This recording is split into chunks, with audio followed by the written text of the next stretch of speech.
आज मैं आपको सुनाने जा रहा हूँ एक ऐसी घटना जिसको सुनकर शायद आपको अपनी कानों पर विश्वास ना हो। जिसके साथ ये घटना घटी उसे भी अपनी आंखों पर विश्वास नहीं हो रहा। स्वागत है आपका एक्स जोन में एक और दिल दहला देने वाली घटना पर आधारित कहानी के साथ। कहानी को अंत तक सुने, बहुत ही रोमांचक घटना है ये। उत्तर प्रदेश के जिला बहराइच के पास एक बहुत ही घना जंगल था।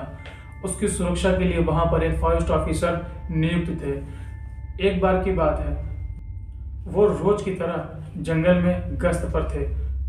आज वो अकेले ही थे। आज वो पैदल ही गश्त पर निकल गए थे। चलते चलते वो जंगल के बिल्कुल बीचों बीच पहुंच गए। दिन का समय था तो शायद इसीलिए वो आज अकेले ही जंगल में गश्त पे निकल गए। चलते चलते जब वो जंगल के बीचों बीच पहुंचे तब तो वो देखते हैं कि एक पेड़ के पास एक सपेरा बीन बजा रहा था। उन्हें लगा कि ये शायद यहाँ पर सांप पकड़ने के लिए आया हुआ है, जिसे देखकर वो काफ़ी गुस्सा हुए और उसके पास जाकर बहुत ही चिल्लाते हुए बोले, क्या कर रहा है यहाँ पर। वो बहुत ही ज़ोर से चिल्लाए, जिस पर वो सपेरा अपनी बीन बजाना छोड़ देता है। उस सपेरे ने उस पेड़ के पास एक बकरे को उल्टा लटका रखा था और उस सपेरे की उम्र लगभग 65 से 70 साल होगी। वो सपेरा उस ऑफिसर से कहता है, अच्छा हुआ आप आ गए, मुझे एक और आदमी की बहुत ज़रूरत थी, ये मौका बार बार नहीं मिलेगा। उस सपेरे ने उस ऑफिसर को एक बहुत ही अजीब तरह की औषधि दी और उस ऑफिसर से कहा कि जब मैं इस सांप को पकड़ लूं और अगर तब ये मुझे काट लेता है तो ये औषधि मेरी जुबान के नीचे रख देना। और उसने साथ में एक मलहम भी दिया और उस ऑफिसर से कहा, इस सांप ने काटा हो वहाँ पे इस मलहम को लगा देना। उस सपेरे की बात से उस फॉरेस्ट ऑफिसर को काफ़ी ज़्यादा उत्सुकता हुई कि आखिर ऐसा क्या है जो ये सपेरा मुझसे कह रहा है कि ये मौका दोबारा नहीं मिलेगा। उत्सुकतावश वो वहीं पर रुक गया और देखने लगा। उस सपेरे ने बीन बजाना शुरू किया। उस पेड़ में एक काफ़ी बड़ा सा छेद था और उसी छेद के सामने उस सपेरे ने एक बकरे को उल्टा करके टांग रखा था। वो जैसे ही बीन बजाना शुरू करता है, उसी पेड़ के छेद से एक फुट से भी कम साइज का सांप निकलता है और बहुत ज़ोर से जहरीली फुसकार मारता है, जिससे वो टंगा हुआ उल्टा बकरा तुरंत ही गलने लगता है। सपेरा बहुत ही फुर्ती के साथ उस सांप को पकड़ने की कोशिश करता है, लेकिन वो सांप उससे भी तेज था। वो तुरंत वापस उसी छेद में चला जाता है। सांप के जहर से जो हालत बकरे की थी वो फॉरेस्ट ऑफिसर देखकर बहुत ही ज़्यादा डर जाता है, क्योंकि उसने अपने जीवन में आज तक इतना जहरीला सांप नहीं देखा था। सपेरा फिर से बीन बजाता है और फिर से वही प्रयास करता है, लेकिन इस बार भी वो उसे पकड़ने में असफल रहता है।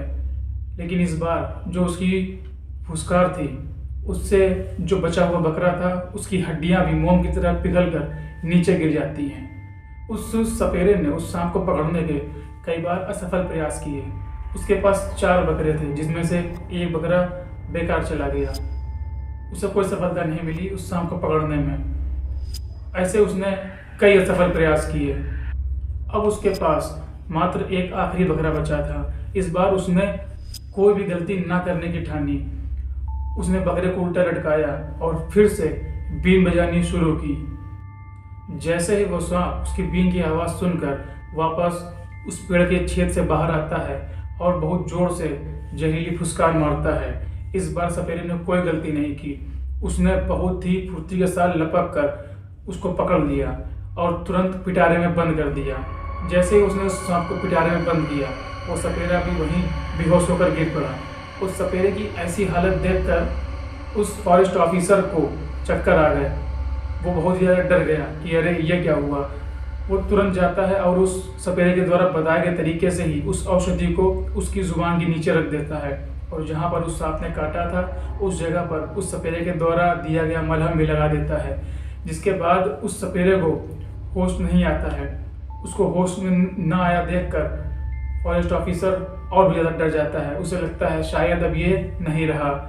लेकिन जैसे ही वो मुड़कर चलने वाला होता है, वैसे ही वो सपेरा उठकर बैठ जाता है। उस सपेरे को उठकर बैठता देखकर बहुत ही ज़्यादा हैरत में पड़ जाता है वो फॉरेस्ट ऑफिसर, क्योंकि इतना जहरीला सांप जिसको उसने आज तक अपने जीवन में नहीं देखा, उसके काटने से ये कैसे बच गया। ये सोचकर वो फॉरेस्ट ऑफिसर बहुत ही ज़्यादा हैरत में था। वो फॉरेस्ट ऑफिसर जितनी उत्सुकता के साथ, जितने हैरत के साथ उस सपेरे को देख रहा था, वो दूसरी नज़र से उस बंद पिटारे को भी देख रहा था। उसके बाद जब वो सपेरा होश में आता है, वो सबसे पहले उस फॉरेस्ट ऑफिसर का धन्यवाद करता है। उसके बाद वो उस सांप का जहर निकाल देता है, फिर वो उसकी केंचुल भी हटा देता है और उसे एक मिट्टी के प्याले में डालकर वहीं पर पीस देता है, उसका सूप बना देता है, जिसे वो उस फॉरेस्ट ऑफिसर को ऑफर करता है कि तुमने मेरी जान बचाई है, इसलिए इसमें से आधा हिस्सा मैं तुम्हें भी दूंगा। उस सांप को पीसते हुए देखकर उस फॉरेस्ट ऑफिसर को काफ़ी घिन आ गई। उसका मन काफ़ी घिना चुका था। उसने उस सपेरे से कहा कि तुम्हें ये पी लो, मुझे नहीं पीना है। जिस पर उस सपेरे ने उससे कहा, देखो ये बहुत ही दुर्लभ है, बहुत ही नामुमकिन सा मिलने वाला सांप है, बहुत ही किस्मत से मुझे ही मिला है। अगर पीना हो तो पी लो, वरना ये दोबारा नहीं मिलेगा और बाद में पछताओगे। जिस पर उस फॉरेस्ट ऑफिसर ने उससे कहा कि तू ही पी ले, मुझे नहीं पीना है। जिसके बाद वो सपेरा जो सूप उसने बनाया था वो पी जाता है और देखते ही देखते वो जो 65-70 साल का झुका हुआ बूढ़ा था, देखते ही देखते वो 25 साल के जवान लड़के की तरह फुर्तीला सुंदर हो जाता है। उस फॉरेस्ट ऑफिसर को ये चमत्कार देखकर अपनी आंखों पे विश्वास नहीं हो रहा था। उसके बाद वो सपेरा वहाँ से चला जाता है और जैसे ही वो सपेरा वहाँ से जाता है, वो फॉरेस्ट ऑफिसर बिना झिझक किए उस प्याले को उठाता है और बहुत ही हैरत अंगेज तरीके से देखता है। उसमें बची हुई 2-4 बूंदों को वो तुरंत चाट जाता है। उसके बाद वो जो फॉरेस्ट ऑफिसर, जिसकी उम्र लगभग 45 से 50 साल थी, उसके चेहरे पर आई हुई झुर्रियाँ गायब हो जाती हैं और वो महसूस करता है इस चीज़ को कि उसकी चाल अब पहले से काफ़ी तेज हो चुकी है।